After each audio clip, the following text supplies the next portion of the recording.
नमस्कार, मैं हूं आपके साथ नम्रता। सीएम योगी आदित्यनाथ कांग्रेस के गढ़ यानी कि अमेठी में राहुल गांधी के हिंदू और हिंदुत्व वाले बयान पर हमलावर नजर आए। इस दौरान उन्होंने अपने भाषण के दौरान तमाम बातें कही, यहां तक कि एक्सीडेंटल हिंदू का भी जिक्र किया। लेकिन योगी आदित्यनाथ के एक्सीडेंटल हिंदू वाले बयान पर एक पूर्व आईएएस ने टकराने की कोशिश की है, या फिर साफ साफ शब्दों में कहें तो इस पूर्व आईएएस ऑफिसर ने कांग्रेस के लिए योगी से भिड़ना बेहतर समझा। पिछले कुछ दिनों से सियासत और सियासी भाषण हिंदू और हिंदुत्व के इर्द गिर्द ही घूम रहा है और इस पर राजनीतिक रोटियां सेकने का काम कांग्रेस बखूबी कर रही है। आपको याद होगा, आज से कुछ दिन पहले या फिर कहें लगभग एक महीने पहले कांग्रेस नेता राहुल गांधी जनता को हिंदू और हिंदुत्व पर ज्ञान देते हुए नजर आए थे, जिसमें उन्होंने हिंदुत्व को गलत और हिंदू को सही बताया था। देश की राजनीति में आज दो शब्दों की टक्कर है। एक शब्द हिंदू, दूसरा शब्द हिंदुत्ववादी। ये एक चीज नहीं है, ये दो अलग शब्द हैं और इनका मतलब बिल्कुल अलग है। मैं हिंदू हूं मगर हिंदुत्ववादी नहीं हूं। अब राहुल गांधी के इसी बयान को सुनने के बाद तमाम राजनीतिक नेता हमलावर नजर आए, जिसमें योगी आदित्यनाथ भी एक हैं।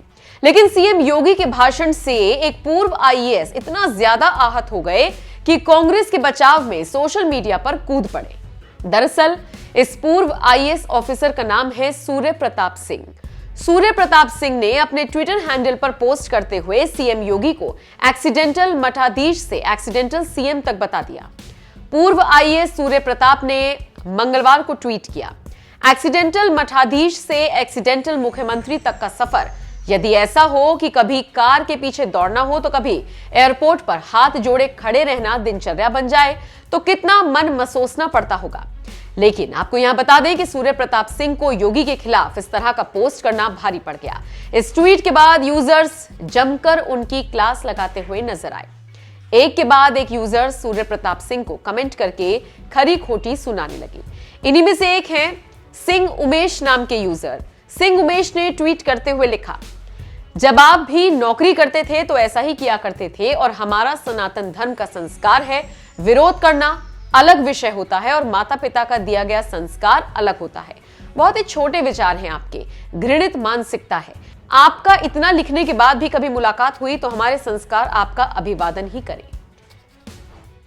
एक और यूजर ने लिखा, साहब आपको एक टिकट के लिए दिन रात एक करके बस ट्वीट पर ट्वीट करना हो, इस उम्मीद में कि काश किसी पार्टी की नजर आप पर पड़ जाए, तब भी सफलता मिलने की किरण ना दिखाई देती हो तो कितना मन महसूस कर रहते होंगे ना।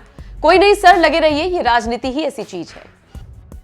इसी के साथ रमेश आर्या नाम के एक ट्विटर यूजर ने मोदी, योगी और अमित शाह की एक तस्वीर को शेयर करते हुए बाकायदा लिखा, जय श्री राम, राजपूत हिंदू भाई सूर्य प्रताप सिंह जी, आप अपने फॉलोअर्स बढ़ाकर बाद में भाजपा से जुड़ जाना, डील पक्की। वैसे भी राम मंदिर के द्वार तो आपने ही खुलवाए थे, आप गर्वित हिंदू हो जानकर बहुत हर्ष हुआ। खैर, आपको यहां बता दें कि योगी सरकार के साथ पूर्व अधिकारी का विवाद लॉकडाउन के दौरान शुरू हुआ था, जब उन्होंने यूपी में कम टेस्टिंग का मुद्दा उठाया था। जून 2020 में कोविड-19 महामारी से निपटने में सरकार की कोशिशों के संबंध में सोशल मीडिया पर कथित रूप से भ्रामक सूचनाएं देने को लेकर उनके खिलाफ मामला दर्ज किया गया था। उन्होंने ट्वीट किया था कि एक वरिष्ठ नौकरशाह ने मुख्यमंत्री आदित्यनाथ से मिलने के बाद एक डिस्ट्रिक्ट मैनेजर को और अधिक कोविड टेस्ट का प्रस्ताव देने के लिए डांटा था।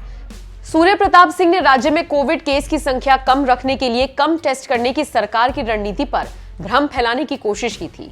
आपको यहां बता दें, बुलंदशहर के रहने वाले सूर्य प्रताप सिंह 1982 बैच के आईएएस अधिकारी रहे हैं और उत्तर प्रदेश में कई विभागों में सेवाएं देने के बाद 2015 में रिटायर हुए थे। लेकिन कांग्रेस के लिए सीएम योगी के खिलाफ इस तरह का कमेंट करने पर सूर्य प्रताप सिंह के लिए आपकी क्या राय है, कमेंट करके जरूर बताइएगा। मैं हिंदू हूं मगर हिंदुत्ववादी नहीं हूं।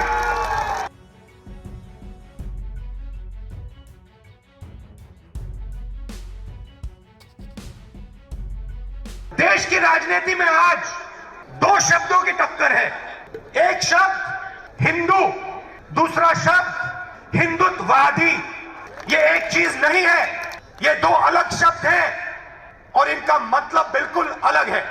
मैं हिंदू हूं मगर हिंदुत्ववादी नहीं हूं।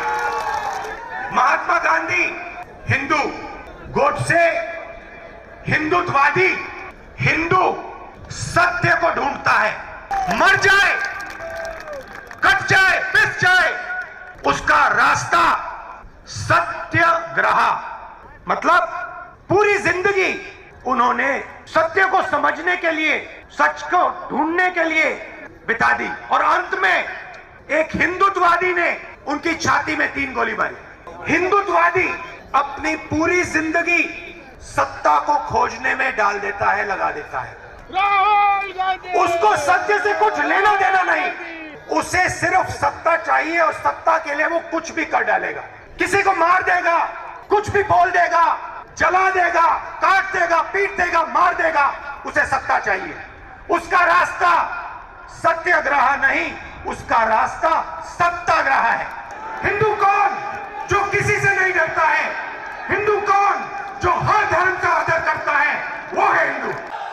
हम लोगों में कोई छुपाव भी नहीं है और कोई घबराहट भी नहीं है। जब मुख्यमंत्री नहीं थे तब भी हम लोग कहते थे, आज मुख्यमंत्री हैं तब भी कह रहे हैं, और आगे भी यही कहेंगे कि गर्व से कहो हम हिंदू हैं। हमें कोई संकोच नहीं है। और हिंदूपन का यह भाव व्यक्ति, जाति, मत और मजहब में नहीं बांटती। यह हमारी सांस्कृतिक पहचान है। इस सांस्कृतिक पहचान को जानने का प्रयास अगर इन लोगों ने किया होता तो 1947 में इस देश का दुर्भाग्यपूर्ण विभाजन भी नहीं होता।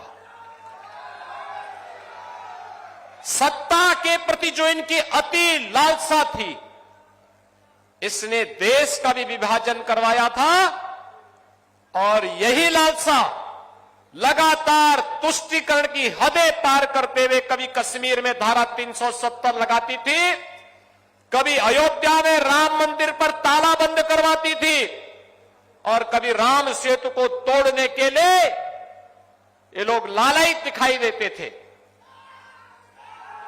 कभी इस देश में सांप्रदायिकता विरोधी कानून ला करके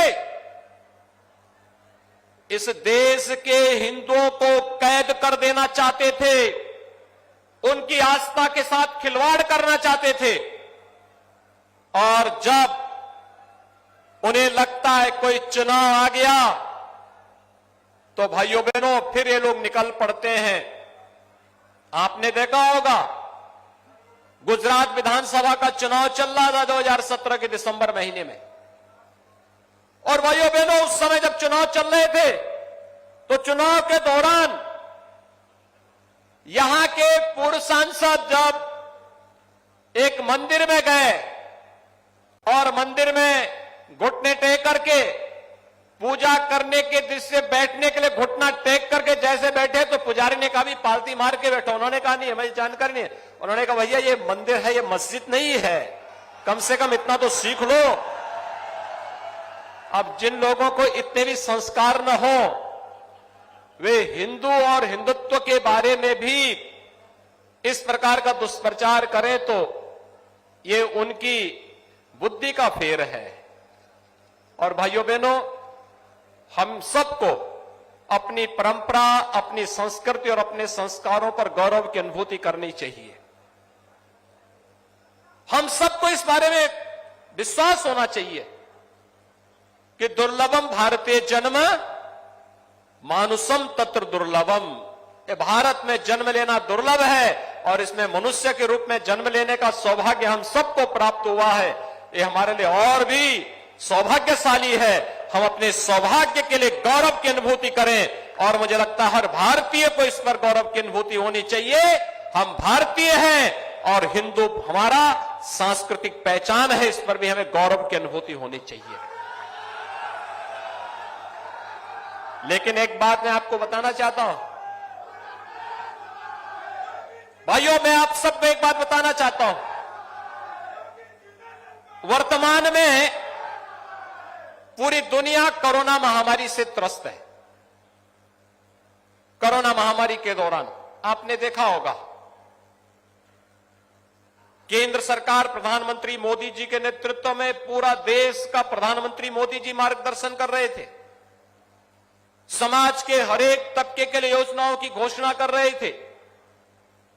प्रदेश में हमारी सरकार कार्य कर रही थी। मैं देख रहा था कि कोरोना कालखंड में भी आपकी लोकप्रिय सांसद, आपके विधायकगण, भारतीय जनता पार्टी के पदाधिकारी आपके बीच में आकर के आपकी सेवा कर रहे थे। लेकिन उस समय कांग्रेस फर्जी बस के नंबर देकर के श्रमिकों के जीवन के साथ खिलवाड़ कर रही थी। आपने देखा होगा भाई बहन का फर्जीवाड़ा। 1000 बस का नंबर हमें दिए और जब मैंने उनकी जांच कराई तो पता लगा कि स्कूटर का नंबर दे दिया। ये तो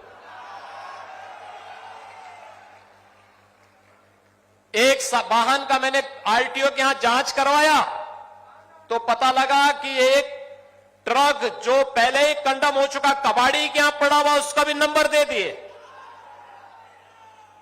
अब आप सोचिए, कोरोना से हम लड़ाई लड़ रहे हैं, एक एक श्रमिक की जान को बचा रहे हैं, कोटा से अपने युवाओं को वापस ला रहे हैं, प्रयागराज में प्रतियोगी परीक्षाओं की तैयारी कर रहे अपने नौजवानों को वापस उनके घरों तक पहुंचाने का कार्य कर रहे हैं।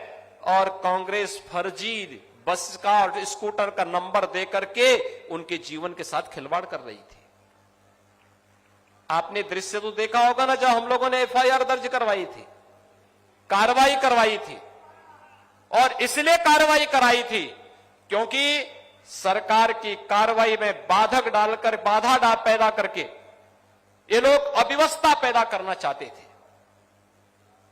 कहीं कोई भी कांग्रेस का व्यक्ति, समाजवादी पार्टी का कोई व्यक्ति, कोई नेता, कोई जनप्रतिनिधि, कोई पदाधिकारी उनके राष्ट्रीय अध्यक्ष से लेकर के प्रदेश अध्यक्ष तक या फिर एक सामान्य कार्यकर्ता से लेकर के उनका कोई जनप्रतिनिधि जनता के बीच में नहीं था।